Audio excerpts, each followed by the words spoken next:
Māori with spiritual ties to Mount Ruapehu are considering a High Court injunction that would stop a controversial plan for the future of the mountain. Cabinet is expected to decide on a proposal from MB that would have two companies take on the running of the mountain's two ski fields. But as Karen Rutherford reports, the stoush between the ministry and other stakeholders is now at a point where this year's ski season may be under threat.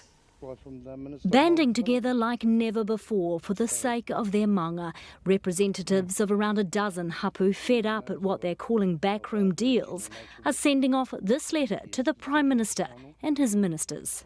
We are the kaitiaki. We've been left out of all dialogue, everything.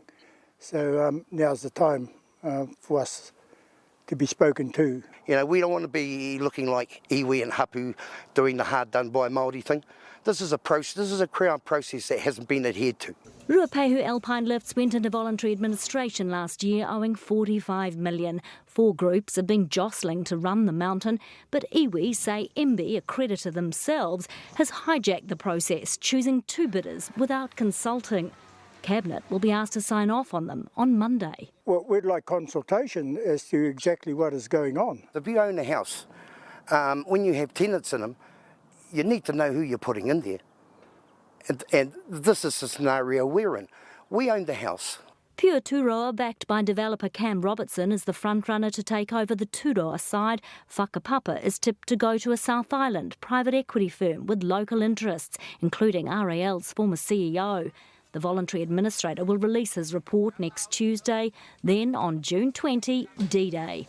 All creditors, including the mountain's 14,000 Life Pass holders, DOC and ANZ, will vote on its future. But a stalemate is brewing. Whoever is decided on, they still have to apply for a concession. And doing that, they still have to come talk with hapū. What if the hapū around the maunga, we all say, no, we don't want them? What happens then? A number of hapū have told Newshub they're considering a High Court injunction before that June 20 meeting of creditors. We are an important voice now. We are a force to be reckoned with now.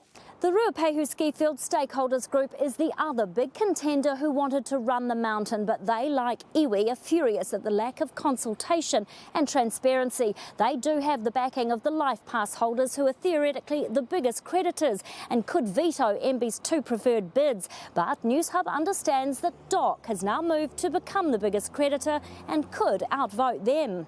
MB would say little today except that it's not taken over the RAL process and that work is ongoing to enable activities on Ruapehu to continue. Slow the train down so some of us can all get on it to see what's going on. A sit-down with the Prime Minister is what they want, and ultimately a caretaker to get Ruapehu back in business while they meet. We're talking 1,000 odd jobs here.